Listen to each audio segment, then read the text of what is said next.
اگلا سوال ایک بھائی کی طرف سے ہے، وہ پوچھ رہے ہیں کہ علی بھائی نے کم از کم 10 سال دعوت اسلامی میں گزارے ہیں، پلیز ان سے پوچھ کر بتائیں کہ کیا وجہ ہے کہ ہم لوگوں کو نماز پڑھتے ہوئے کم از کم 20 سال ہو چکے ہیں لیکن ماتھے پر کوئی نشان نہیں پڑ سکا،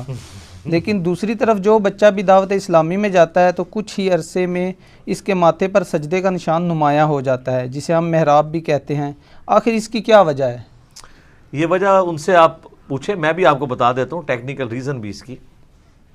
پہلے تو اس مت کو کلیئر کریں کہ ہمارے جو سب کانٹیننٹ کے معاشرے میں ماتھے پہ سجدے کے نشان کو کوئی سمجھتے ہیں کہ کسی کے جنتی ہونے کی نشانی ہے، تو یہ بالکل غلط ہے، اور یہ خود بھی مانیں گے غلط ہے۔ کسی بریلوی سے پوچھیں کہ تبلیغی جماعت والے کو جو محراب ڈلتا ہے، کہتے ہیں محراب کیا پورا منہ بھی کالا کر لے کو فرق نہیں پڑتا، ٹھیک ہے۔ اور تبلیغی جماعت والوں سے پوچھیں کہ یہ جو بریلویوں کو محراب ڈلتے ہیں، وہ کہیں گے اس چیز کا ثبوت تو نہیں ہے کہ ان کے عقیدے ٹھیک ہے،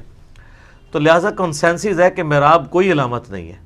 ہاں یہ کہنا چاہیے محراب جب اپنے فرقے کے، اپنے بزرگوں کے، اپنے مولویوں کے ماننے والوں کو پڑھے تو جنت کی علامت ہے، دوسرے کو جتنا مرضی بڑا پڑ جائے وہ کہیں گے کہ یہ شکل کے اوپر لعنت پڑی ہوئی ہے، پھٹکار ہے، کالا ہو گیا تو چہرہ مت ہی۔ قرآن حکیم میں نبی علیہ السلام کے صحابہ اکرام علیہم رضوان کے بارے میں یہ چیز آئی ہے، سورۃ الفتح پارہ نمبر 26 میں، اعوذ باللہ من الشیطان الرجیم، بسم اللہ الرحمن الرحیم، محمد الرسول اللہ صلی اللہ علیہ وآلہ وسلم، محمد اللہ کے رسول ہیں، والذین معہ اشداء علی الکفار، اور جو ان کے ساتھی ہیں یعنی آپ کے صحابہ اور اہل بیت، یہ کافروں پہ تو بڑے سخت ہیں، رحماء بینہم، آپس میں رحم دل ہیں، تراہم رکعا سجدا یبتغون فضلا من اللہ ورضوانا، تم انہیں دیکھو گے رکوع اور سجدے کی حالت میں اپنے رب کی رضا جوئی چاہتے ہیں ہر وقت، سیماہم فی وجوہہم من اثر السجود، اور ان کے چہرے پر سجدوں کے آثار نظر آئیں گے، ذالک مثلہم فی التوراۃ ومثلہم فی الانجیل، اور ان کی یہ صفت تورات اور انجیل کے اندر بھی اللہ نے بیان کی تھی نبی علیہ السلام کے جانثار صحابہ کی علیہم رضوان علیہم السلام اجمعین۔ تو اس سے اپلی لیتے ہیں کہ جی ماتھے پر آثار، تو یہ اس آثار سے وہ کہتے ہیں کہ آثار سے مراد ہے کہ فزیکلی نشان، یہ بھی مراد ہو سکتا ہے، اور چہرے پہ آثار، جب ہم کہتے ہیں کہ اس کے چہرے پہ پریشانی کے آثار نظر آ رہے ہیں تو کیا کوئی فزیکلی کوئی اس میں کوئی تل نکل آتا ہے؟ نہیں، چہرہ لٹکا ہوا ہوتا ہے۔ خوشی کے آثار، جیسے صحابہ کرام کہتے تھے، بخاری مسلم میں حدیث ہے کہ نبی علیہ السلام خوشی میں آپ کا چہرہ جو ہے وہ سورج کی طرح، اور کوئی کہتا ہے تانبے کی طرح، کوئی کہتا ہے تلوار کی طرح چمکتا تھا، ایک ریزیمبلنس کے لیے۔ تو یعنی ان کے اوپر تقوی و پرہیزگاری کا اثر نظر آتا ہے کہ ان کے ماتھے اللہ کے سامنے جھکنے والے ہیں، چاہے وہ نشان نظر آئے یا نہ آئے۔ اور ہر بندے کی جلد الگ ہوتی ہے، بعض لوگوں کی جلد کے اوپر جلدی نشان پڑ جاتا ہے، بعض کے نہیں پڑتا۔ اس نشان کو تو چھوڑ دیں، جو ہم تشہد میں بیٹھتے ہیں تو بائیں پاؤں کے اوپر جو نشان پڑتا ہے وہ تو بہت جلدی پڑ جاتا ہے، اس کی وجہ کیا ہے؟ کیونکہ وہ حصہ زمین کے ساتھ زیادہ دیر لگ کے رہتا ہے ایز کمپیئر ٹو سجدے کے۔ سجدے آپ 10 سال کرتے رہے اور پاؤں جو ہے 6 مہینے کے لیے بھی لگائیں نا، نشان پڑ جائے گا، کیونکہ وہ 6 مہینے میں سجدہ تو چھوٹا ہوتا ہے نا، تشہد تو بڑا لمبا ہوتا ہے، وہ زیادہ دیر کے لیے وہ ٹچ رہتا ہے، اور پھر صرف تشہد نہیں، 2 سجدوں کے درمیان جو بیٹھتے ہیں آپ، تو اس کا ٹائم پیریڈ، یہ ٹیکنیکل گفتگو ہے سر، پڑھی لکھی سائنٹیفک گفتگو، جو چیز زیادہ دیر ٹچ کرے گی اس کا نشان جلدی پڑے گا۔ تو یہ جو چھوٹے چھوٹے بچوں کو نشانات پڑے ہیں نا، اس کی وجہ یہ ہے کہ دعوت اسلامی کے اندر یہ ٹرینڈ ہے کہ ہمیں زمین پہ نماز پڑھنی چاہیے، یہ افضل ہے، بات ٹھیک ہے، مٹی پہ پڑھنا افضل ہے، میرے اس کے اوپر کلپ بھی ریکارڈڈ ہے۔ آپ دیکھیں گے کہ اہل تشیع کو بھی محراب جلدی پڑھتے ہیں،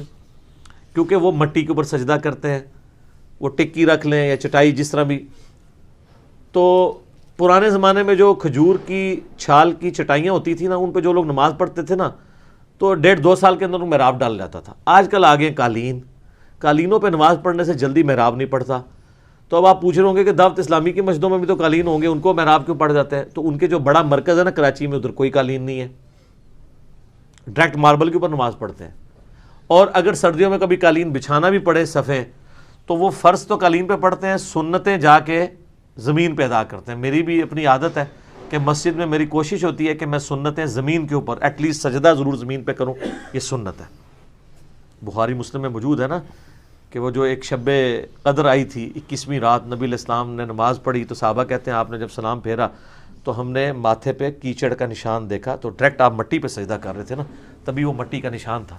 تو یہ شیعہ کی بات درست ہے کہ مٹی پہ سجدہ کرنا سنت اور افضل ہے، لیکن یہ غلوب ہے کہ اگر آپ قالین پہ کریں گے تو سجدہ نہیں ہوگا، یہ غلوب ہے۔ ماربل پہ، زمین کی جنس کی کسی بھی چیز کے اوپر آپ سجدہ کرتے ہیں وہ سنت کے زیادہ قریب ہے، یہ بات ٹھیک ہے۔ اب چونکہ وہ بچے پڑھتے ہیں زمین پہ نماز، دوسرا فقہ حنفی میں ایک بنیادی چیز ہے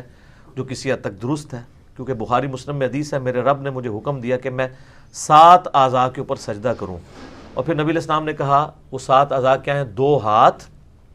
2 گھٹنے، 2 پاؤں اور ماتھا، اور جب ماتھے کا نام لیا تو آپ نے اشارہ ناک کی طرف کیا۔ یہ جو ماتھا اور ناک یہ ایک ہڈی کنسیڈر ہوتے ہیں، تو یہ فقہ حنفی میں بنیادی مسئلہ لکھا ہوا ہے بار شریعت کے اندر، اس کے اوپر ذرا وہ ایمفسائز کرواتے ہیں کہ چونکہ 7 اعضاء پہ سجدہ کرنا ہے لہٰذا ماتھے کی ہڈی اور یہ ناک کی ہڈی زمین پر جمنی چاہیے، چاہے قالین کے اوپر آپ پڑھ رہے ہیں چاہے نیکڈ زمین کے اوپر۔ اگر نہیں جمے گی تو سجدہ نہیں ہوگا، یہ بالکل ٹھیک ہے۔ بعض لوگ تو میں نے دیکھا وہ ناک لگاتے ہی نہیں زمین پہ، ڈائریکٹ ہی ماتھے ہی لگا دیتے ہیں، سجدہ تو ہو جائے گا لیکن یہ خلاف سنت ہے، ناک کی ہڈی بھی لگنی چاہیے۔ تو وہ اس میں چونکہ غلوب کرتے ہیں اور وہ کہتے ہیں ناک کی ہڈی لگنا ضروری ہے ادروائز سجدہ نہیں ہوگا۔ اب وہ ناک کی ہڈی لگانے کے لیے جس کا ناک تھوڑا سا بھی باہر نکلا ہے، چونکہ ناک تھوڑا، وہ زور لگاتے ہیں، جب وہ زور لگاتے ہیں نا تو ماتھے پہ زیادہ زور لگتا ہے، تو اسے محراب پڑ جاتا ہے۔ اس لیے آپ کو چھوٹے چھوٹے بچوں کو محراب نظر آئیں گے، یہ اس کی ٹیکنیکل ریزن ہے، اور کوئی نہیں ہے کہ کوئی وہاں جانے سے کوئی سوئچ آن ہو جاتا ہے، ایسا نہیں ہوتا۔ ورنہ اگر آپ ایک شیعہ نمازی کو دیکھیں ایز کمپیئر ٹو ایک سنی نمازی کے، تو شیعہ کو محراب جلدی پڑ جاتا ہے کیونکہ مٹی کے اوپر سجدہ کر رہے ہوتے ہیں۔ مٹی کے اوپر، کھجور کی چھال کے اوپر، کسی بھی سخت چیز کے اوپر اگر آپ سجدہ کریں گے تو جلدی نشان پڑیں گے، نرم چیز پہ کریں گے تو نہیں پڑیں گے۔ پرانی ہماری جو بڑی بوڑھیاں تھیں انہوں نے وہ لکڑی کے نا وہ مسلے رکھے ہوتے تھے جو زمین سے 1 یا 1.5 فٹ ایلیویٹڈ ہوتے تھے، ان کو جائے نماز کہتے تھے، اور وہ بڑی صحیح چیز ہے کیونکہ نبی علیہ السلام نے یہ حکم دیا ہے، بخاری مسلم میں حدیث ہے کہ گھر میں مسجد بیت ہونی چاہیے۔ مسجد بیت کا یہ فائدہ ہوتا ہے کہ جب چھوٹے بچے جو ہیں اگر ان کو آپ وہاں جانے سے روکیں گے تاکہ وہ جگہ پاک رہے، تو مسجد بیت بنانے کا طریقہ یہ ہے کہ لکڑی کا ایک جائے نماز ہو جو زمین سے اٹھا ہوا ہو، کل کو اس پہ کوئی چڑھتا بھی تو آپ دھو لیں، وہ لادہ سے آپ کو پتا ہو کہ یہ تو میں نے پاک رکھا ہے۔ باقی عام زمین کو پاک رکھنا تو بڑا مشکل ہے، آپ وثوق سے چھوٹے بچوں والے یہ بھی نہیں کہتے کہ میرا فلاں قالین بھی پاک ہے، اللہ یہ کہ اس کمرے میں بچے جاتے نہ ہو، بچوں کا پتہ ہے جس وقت جدھر مرضی داخل ہو جائیں۔ تو مسجد بیت کا جو کنسیپٹ ہے نا، اس میں اگر آپ دیکھا جائے تو وہ لکڑی کی جائے نماز رکھی جاتی تھی نا، تو اس کے اوپر جو لوگ سجدہ کرتے تھے تو لکڑی کا اثر جلدی پڑتا ہے۔ شیعہ کے نزدیک لکڑی پہ بھی نماز ہو جاتی ہے کیونکہ وہ زمین کی جنس سے ہے، تو آج کل وہ اگر مٹی کی ٹکی نہ ہو تو انہوں نے وہ لکڑی کی ٹکیاں بھی رکھی ہوئی ہوتی ہیں۔ میں خود بھی پریفر کرتا ہوں کہ میں ٹکی تو استعمال کرنے کے حق میں نہیں ہوں، کیونکہ میں سمجھتا ہوں کہ یہ دین کے اندر غلوف ہے۔ اس کی بجائے اگر کسی کو زیادہ شوق ہے تو وہ ایٹ لیسٹ سجدہ گاہ والی جگہ پہ قالین کے اوپر ایک کھجور کی چھال کی چھوٹی چٹائی جو ہے وہ 4 انچ کی یا 5 انچ کی بنوا لے، ٹھیک ہے، یا ماربل کے اوپر ڈائریکٹ نماز پڑھ لیں، جس طرح حرم کے اندر ہوتا ہے کہ آپ وہاں دیکھیں گے شیعہ کو کہ جیسے ہی اقامت ہوتی ہے نماز کی تو وہ ماربل والی جگہ پہ جا کے کھڑے ہو جاتے ہیں، کیونکہ ظاہر ہے وہ قالین تو اٹھوا نہیں سکتے، تو وہ پھر ویسے تو حرم مکہ کے اندر تو گرمیوں کے اندر قالین بھی نہیں ہوتے ہیں، ڈائریکٹ ماربل پہ ہی لوگ نماز پڑھتے ہیں، صرف جب ٹھنڈ ہوتی ہے اس وقت وہ قالین بچھاتے ہیں کیونکہ ظاہر زمین زیادہ ٹھنڈی ہوتی ہے، وہ ماربل بھی ٹھنڈا ہوتا ہے۔ تو ٹکی وغیرہ میں نے ادھر ان کو استعمال کرتے ہوئے نہیں دیکھی، شاید وہ شرطیں ان کو منع بھی کرتے ہوں اس لیے، تو اس کا انہوں نے سلوشن نکالا ہوا ہے۔ تو ماربل والی جگہ آپ کو بہت زیادہ مل جائے گی حرم کے اندر، حرم مکہ میں بھی، حرم مدینہ کے اندر بھی۔ تو یہ محراب پڑھنے کے پیچھے لاجک یہ ہوتی ہے۔ آپ بھی سر شوق ہے نا محراب ڈالنے کا تو آپ بھی ذرا کھجور کی ایک چٹائی خرید لیں، ٹھیک ہے، اور آپ جو سنتیں ہیں نا وہ آپ گھر آ کے ادا کرنا شروع کریں۔ 1 سال بعد محراب نہ پڑے آپ مجھے پکڑ لیجیے گا، سال سے پہلے ہی پڑ جائے گا، لیکن اس محراب کی وجہ سے کوئی ایسا معاملہ نہیں ہونا کہ آپ کے کوئی جنت دوزخ کا فیصلہ ہونا ہے. یہ بات ٹھیک ہے کہ بخاری مسلم میں حدیث ہے, نبی علیہ السلام نے فرمایا کہ میں اپنے امتیوں کو قیامت والے دن پہچان لوں گا. تو صحابہ نے کہا یا رسول اللہ آپ کیسے پہچانیں گے؟ آپ نے فرمایا کہ اگر بہت زیادہ گھوڑے ہوں اور ان میں ایسے گھوڑے ہوں جو چتکبرے ہوں, جن کے کلرز وائٹ اور بلیک مکس ہوں, تو وہ ممتاز ہو کے نظر نہیں آ جائیں گے؟